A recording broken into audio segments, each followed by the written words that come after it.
a second spike in inflation, right? So, Aaron, I'm looking at your notes here. Everything is predicated then on the notion that we're not done with this inflation thing. Yes, exactly. And there are a lot of reasons to say that we're not done with inflation. One, like I've said, historically, we've never had a single spike of inflation. There's always been a second, if not third wave. A second inflationary wave appears imminent, mirroring the events of the 1970s, as we seem to be following a similar playbook. What exactly is this playbook, and what trends should we observe to anticipate future developments? Firstly, consider the onset of the pandemic in 2020, when extensive money printing began in March, simultaneously triggering a historic surge in asset prices. However, it wasn't until March 2021 that the prices of goods and services rebounded to their usual average of 2.6%.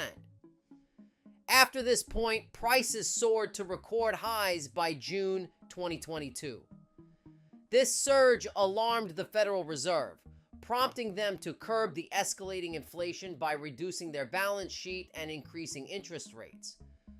Consequently, while inflation rates began to decline, the absolute price levels did not. Throughout each cycle, the greatest pressure falls on the entity with the most debt, which in this case is the US government. The government's debt soared as it borrowed trillions at near zero interest rates to inject cash into the economy, creating a deceptive sense of financial stability. However, this becomes problematic when the cost of debt increases, necessitating further borrowing to service existing obligations, especially as inflation persists above the Fed's target. In response, the government is forced to refinance its previously affordable debt at much higher rates, a situation that could lead to potential default unless the Fed intervenes by lowering interest rates. Historically, such measures have been used twice in the 1970s, both times rekindling inflation. This time, the approach to alleviate the government's financial strain will differ. Instead of lowering interest rates, the Federal Reserve will engage in debt monetization, essentially employing quantitative easing or printing money to fund government borrowing. This will increase the Fed's balance sheet and enable the federal government to continue accumulating debt. This influx of new cash into the economy is set to drive inflation rates higher, mirroring the pattern seen in the 1970s, albeit for slightly different reasons. This trend is already becoming evident. For instance, before the 2020 inflation surge, asset prices anticipated the forthcoming inflation and began to soar, a phenomenon known as the Cantillon effect, which is currently unfolding. Gold prices, after years of consolidation, have surged to all-time highs, and silver is following a similar trajectory. Bitcoin is consolidating near its peak in what appears to be a bull flag pattern, suggesting a potential rally. Similarly, major stock indices like the S&P 500 are also at record levels, signaling significant market movements. Just like in the 1970s, when inflation climbed until monetary policies tightened and subsequently fell, only to spur further issues that required additional easing, history seems to be repeating itself. However, you might remain skeptical, thinking the current economic conditions are too stable to warrant concern given the robust job market and satisfactory economic performance.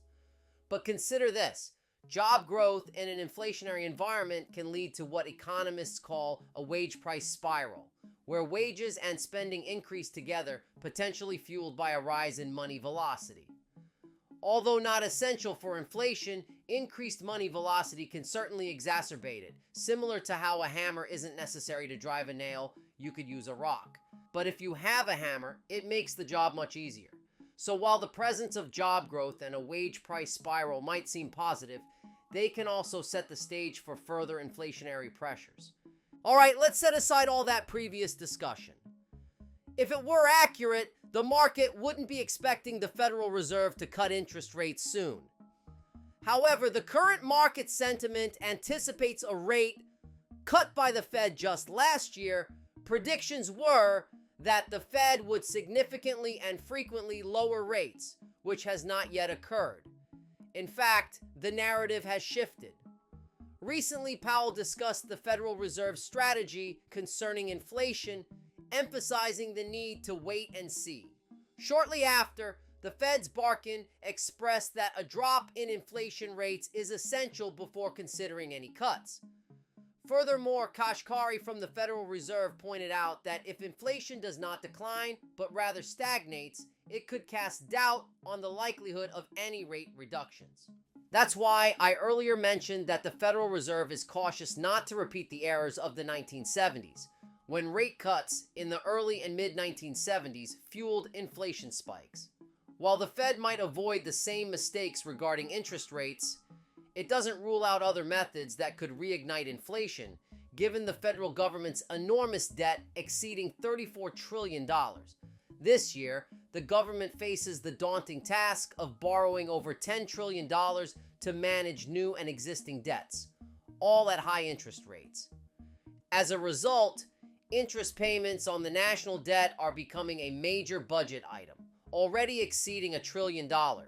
Eventually, the Federal Reserve might have to intervene as the lender of last resort once all liquidity has been drained, leaving no one else to lend to the government. Now, if you like this video, check out this next video right here.